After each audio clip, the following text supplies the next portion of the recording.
Lorsque nous mangeons trop, nous avons des conséquences négatives. Lorsque nous pratiquons beaucoup trop de sport, nous avons des conséquences négatives. Lorsque nos yeux regardent beaucoup trop les écrans, nous avons des conséquences négatives. Lorsque nous buvons beaucoup trop d'eau, nous avons des conséquences négatives. Et lorsque l'on sécrète beaucoup trop de dopamine.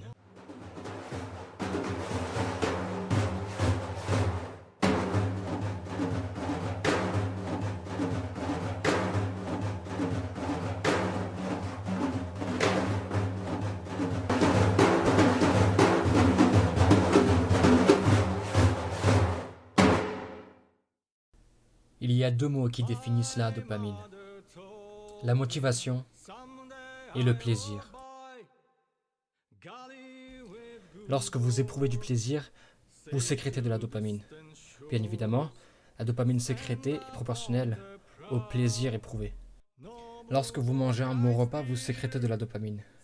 Et lorsque vous devenez champion du monde, votre dopamine coule à flot. Alors oui, c'est bien grâce à la dopamine que vous pouvez éprouver du plaisir. Mais la motivation dans tout ça, c'est très simple. Tous les plaisirs que vous pouvez éprouver seraient impossibles sans la motivation. C'est pour cela que la personne motivée sécrète également de la dopamine. La dopamine vous incite d'aller du point A au point B sous prétexte d'avoir du plaisir à l'arrivée. Et si le point B n'est pas représenté par le plaisir, votre dopamine n'aura que faire. 86 milliards de neurones, 10 millions de bactéries. Malgré ces nombres astronomiques, ce que contient l'être humain est bien limité. Avez-vous déjà vu cette bête à l'œil nu? Si vous avez répondu oui, vous venez de mentir. Ceci est un acarien et il est impossible de l'observer à l'œil nu. Ça fait partie de ces choses comme l'acide aminé, la protéine, la bactérie, les neurones et l'acarien. Impossible à voir à l'œil nu, car nos sens aussi sont limités. Si par essence nous sommes des êtres limités, la dopamine aussi serait bien limitée. Mais vous allez me dire qu'une personne peut ressentir du plaisir toute sa vie. Et sa dopamine serait donc constamment en travaux et se reposerait uniquement la nuit. Admettons qu'une personne aujourd'hui ressente du plaisir tous les jours jusqu'à sa mort. Ben, vous allez voir que les conséquences sont très sombres.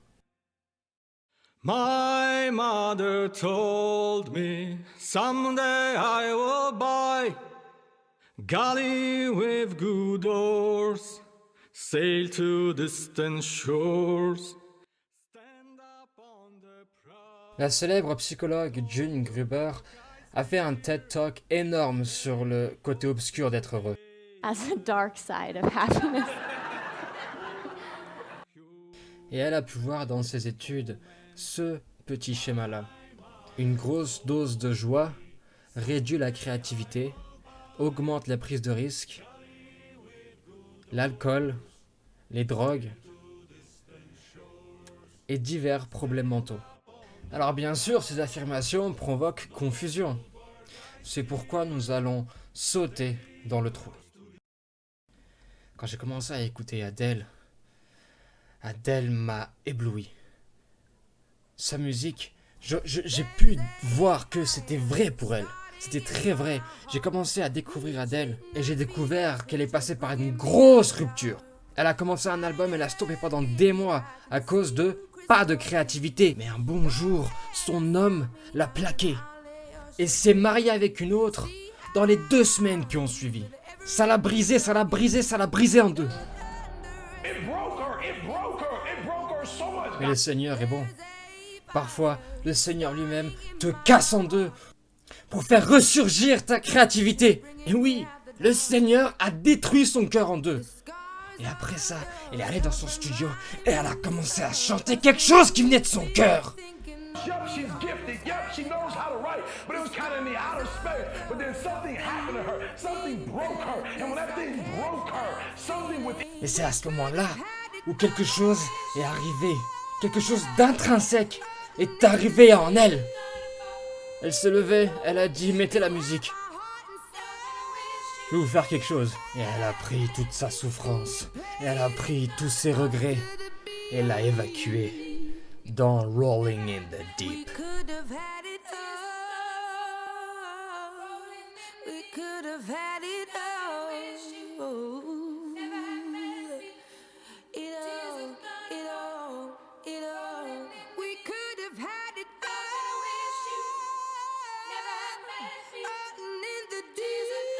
Beaucoup d'artistes, c'est bien connu, se sont donné la mort, comme Kurt Cobain, qui souffrait trop.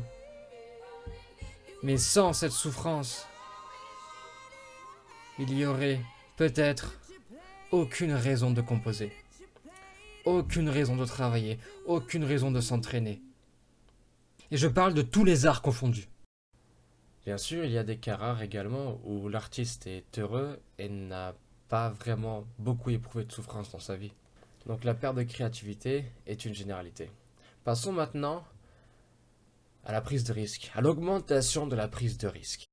Alors bien sûr, jusque maintenant, nous parlons toujours des personnes heureuses dans un très long terme, sans répit. Dans l'étude de June, on voit qu'une personne heureuse, sans arrêt, peut avoir encore une fois de sérieuses conséquences. Alors la personne joyeuse en très long terme est considérée comme pathologique par ses psychologues. Et elle est susceptible même de laisser sa vie pour un seul petit caprice, de conduire à 100 km/h, sous prétexte, encore une fois, d'être heureuse. Et c'est cet esprit-là, cette mentalité de prise de risque dont nous parlons. Je dirais plus d'inconscience. Pour être imagé, votre cerveau est un récipient. Si il déborde de dopamine, il n'y aura pas de place pour le reste. At 22 years old, I bought my first house for $6.5 million and moved my 2 boys in with me. What's up? Hey! But I wasn't quite satisfied, so I had a koi pond put in. Painted the walls of the guest house. Bought a giant truck known as the Yeti.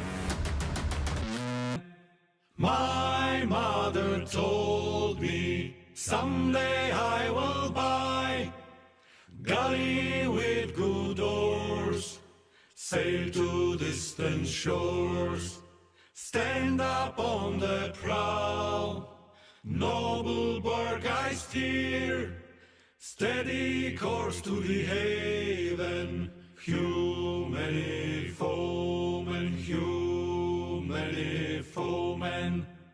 My mother told me someday I will buy galley with good oars, sail to distant shores, stand up on the prow, noble bark I steer, steady course to the haven, human foemen, human foemen.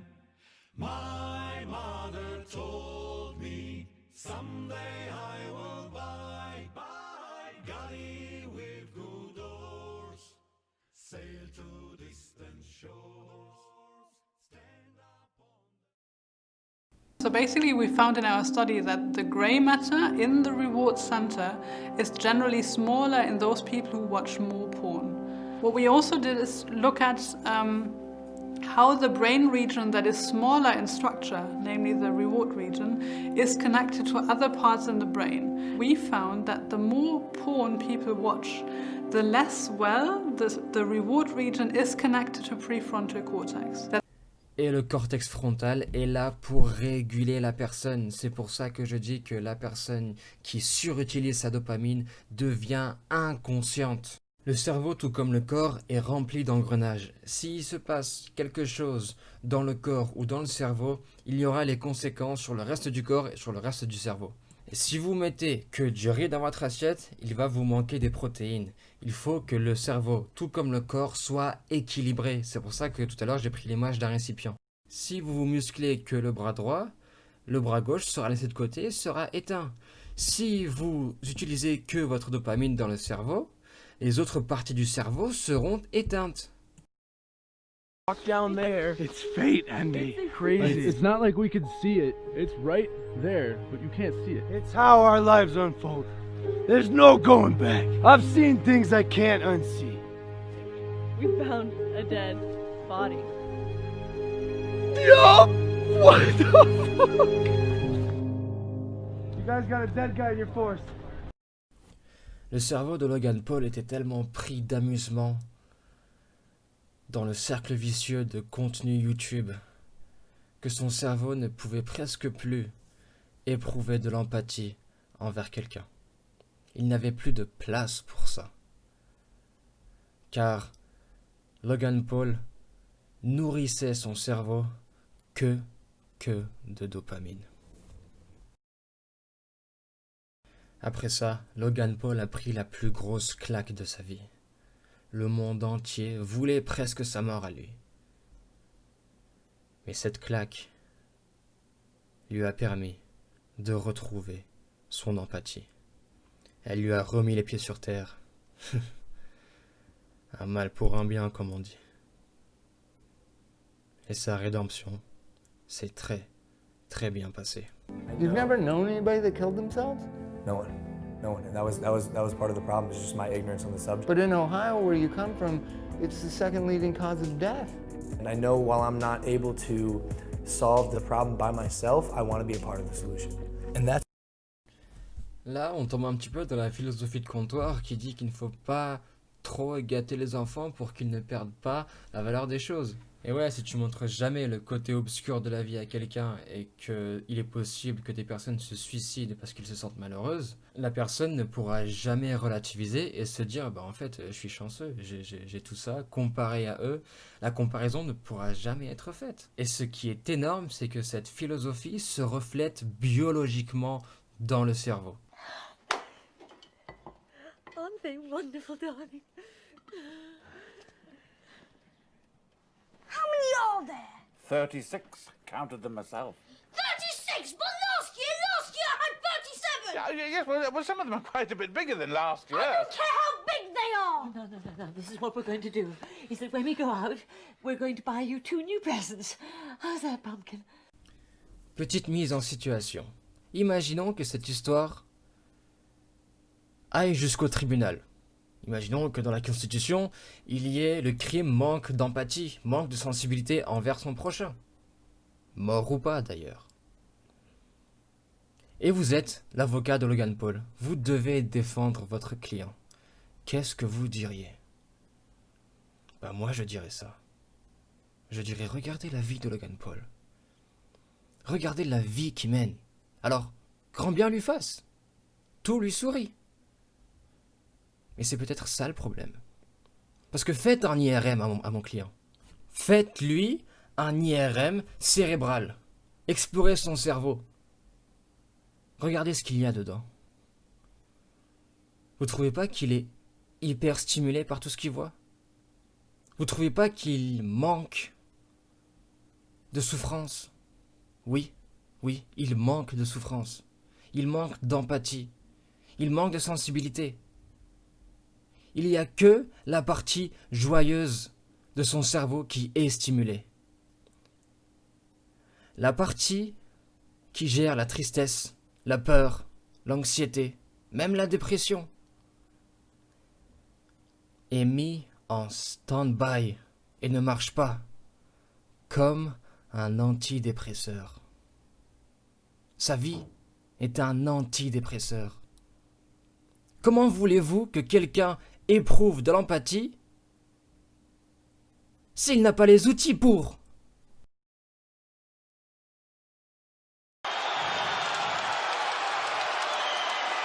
Look at him. Look at him screaming at the corner. He's screaming at Dylan Dennis, Conor McGregor's jiu-jitsu coach. Look at him. Oh, and now Khabib jumps the fence. No. Whoa! No! And he's going right at Dylan Dennis. Mayhem! Oh, no. Total chaos here. It looks like UFC security has corralled Khabib Nurmagomedov. Well, Khabib wasn't kidding when he said no handshake after the fight. Oh! And now one of Nurmagomedov's teammates throws a right hand at Conor. All hell has broken loose! This is crazy.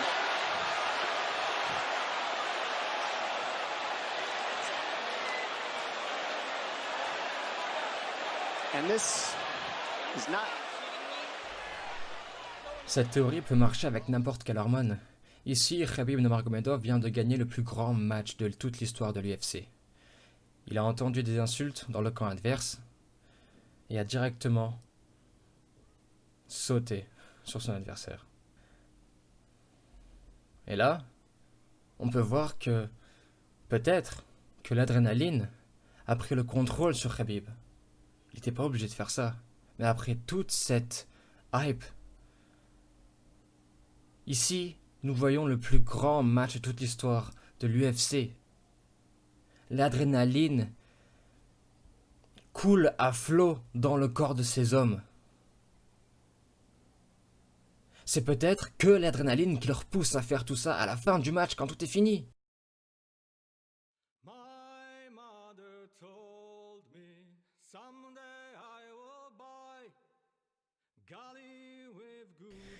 Bien entendu, ma vidéo n'est pas un plaidoyer pour la souffrance. Je dis juste que nous avons des émotions, nous avons un cerveau. Et comprendre ce cerveau nous aiderait beaucoup. Ce que je viens de vous expliquer, c'est vraiment de manière très globale. Parce que la dopamine, si on zoome dessus et qu'on voit comment elle marche, on entre dans quelque chose de très différent. Qui, cependant, ne sera jamais en contradiction sur ce que je viens de vous dire. Cela viendra confirmer ce qui a été dit précédemment. Alors préparez-vous, installez-vous, mettez vos ceintures.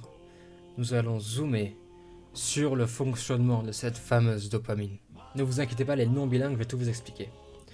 Tout d'abord, les flèches en pointillés bleu turquoise ne sont pas importantes. Concentrez-vous sur la dopamine en rouge, les flèches rouges, et les flèches bleu foncé. Donc la dopamine commence là où elle est marquée. Elle va dans la première flèche, elle s'arrête dans la première flèche, et dans la seconde flèche également. Donc là plus loin, c'est la seconde flèche, elle s'arrête au lobe frontal, et elle continue avec les flèches bleues foncées, et elle revient exactement là où elle est partie. Donc lorsqu'un plaisir est éprouvé, ce circuit est fait en quelques secondes. Maintenant, restez avec moi et imaginons que cette hormone est éteinte. C'est exactement ce qu'ont fait ces scientifiques en faisant l'expérience avec un rat de laboratoire d'éteindre sa dopamine à lui. C'est ce qu'ils ont appelé le Coolidge Effect. Ils ont mis le rat dans une cage avec une femelle. Et le rat s'est accouplé plusieurs fois avec la femelle. Avec le temps, le rat a éprouvé beaucoup de lassitude. Et sa dopamine a beaucoup réduit, ce qui prouve qu'avec le temps, notre dopamine se réduit. Mais les scientifiques ont changé un moment et ont commencé à lui introduire d'autres femelles. Et au plus il s'accouplait avec les autres femelles, au plus sa dopamine explosait. Mais, quelque temps après, les scientifiques ont vu le rat dans la cage, seul, inanimé. Impossible de bouger physiquement et littéralement. Il est tombé dans l'hyperstimulation. Sa dopamine a été trop utilisée et du coup, elle est exténuée. Et les addicts sont dans la même situation. Leur drogue était une énorme source de plaisir, une trop grosse source de plaisir que la dopamine n'a pas supporté. Sur le moment, c'était bon, mais après, sa dopamine a été exténuée et les conséquences sont là. Fatigue, insomnie, peu de libido, pas de motivation, stress, saut d'humeur, troubles de mémoire, anxiété sociale, envie incontrôlable de sucre, peu de connexion sociale, troubles attentionnels et bien sûr dépression et encore dépression. Vous allez me dire d'accord, l'addict n'a plus envie de rien. Et comment ça se fait qu'il a envie malgré tout toujours de sa cocaïne, toujours de ce dont il est addict? Lorsqu'une personne utilise sa dopamine, et là, le mot va être relatif, a suffisamment utilisé sa dopamine pour qu'elle soit exténuée, sa dopamine sera uniquement attachée à ce dont il l'a utilisé pour. Si par exemple, une personne est addict à la cocaïne, ça veut dire que il a renifler assez de cocaïne pour que sa dopamine soit excitée uniquement par la cocaïne. Parce que ce qu'il faut savoir, c'est que le circuit de la récompense d'un addict est assez différent. Je vous ai dit que la dopamine part pour aller au lobe frontal et pour revenir où elle était. Mais dans le circuit d'un addict, la dopamine survole le lobe frontal. We found that the more porn people watch, the less well the reward region is connected to prefrontal cortex. Et revient là où elle était. Et pourquoi c'est un problème? Parce que le lobe frontal est là pour nous réguler. Il est là pour dire « Hey, gros, sois raisonnable, ok ?» Et c'est d'ailleurs pour ça que le lobe frontal est pas encore développé chez les adolescents. C'est ceux qui prennent le plus de risques et c'est ceux qui sont le plus insouciants, généralement, bien sûr. Il est bien développé chez les adultes, qu'on appelle généralement matures. Maintenant, nous allons enfin passer aux choses sérieuses. Et si je vous disais avec assurance que votre dopamine est tous les jours exténuée?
Nous sommes dans une société d'hyperstimulation. La Constitution est basée sur la recherche de la joie, la recherche du plaisir. C'est dans la Constitution américaine. As Americans that we hold true, life, liberty, and the pursuit of happiness, right? So this is sort of one of our core cultural values, but yet should we always... Pour les personnes qui penseraient que le montage vidéo est trop gros et qui penseraient qu'on ne sécrète pas de dopamine lorsqu'on regarde une pub ou lorsqu'on voit quelqu'un manger un fast-food, on sécrète plutôt lorsqu'on mange le fast-food nous, c'est entièrement faux. Lorsque vous voyez une pub pour le chocolat, vous sécrétez de la dopamine grâce aux neurones miroirs ou à cause, c'est vous qui voyez.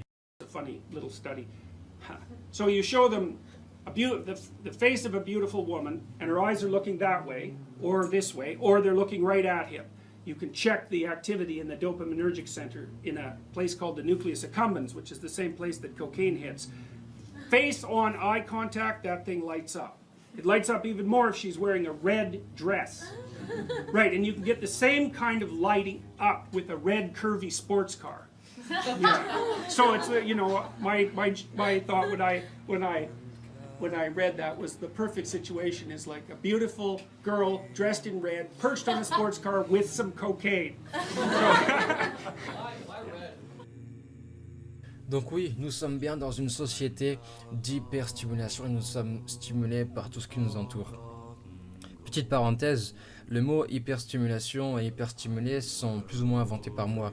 Je sais très bien que hyperstimulation est à l'origine un problème de santé que seules les femmes rencontrent. Le but de ma vidéo n'est pas de dire que la joie est mal et qu'il faut être triste la majorité de sa vie, etc. Non. Ma vidéo concerne le flow state. Le flow state, c'est l'harmonie. Le flow state, c'est accepter la vérité en harmonie. Et je dis qu'il ne faut pas que notre cerveau s'adapte à nous, mais il faut que nous nous adaptions à notre cerveau. Echoing, I think a lot of us like to echo some of the ancient observations that philosophers knew way long before us, and we're just sort of catching up. So here's a quote by Aristotle, who had some really keen insights into the human condition about emotion. He said, "Getting angry or sad is easy, and anyone can do it, but doing it in the right amount, at the right time, and in the right way is not easy, nor can everyone do it." L'harmonie est la clé du flow state. Je vais finir cette vidéo en énumérant plusieurs ouvrages qui nous aideront à réguler notre dopamine. Cupid's Poison Arrow est un plaidoyer contre l'orgasme, écrit par Marnia Robinson.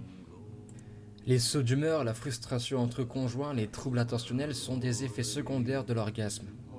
Et lorsque l'orgasme est régulé et même non pratiqué, la personne garde son énergie sexuelle pour elle et pour l'évacuer dans d'autres activités, j'allais dire plus intéressantes.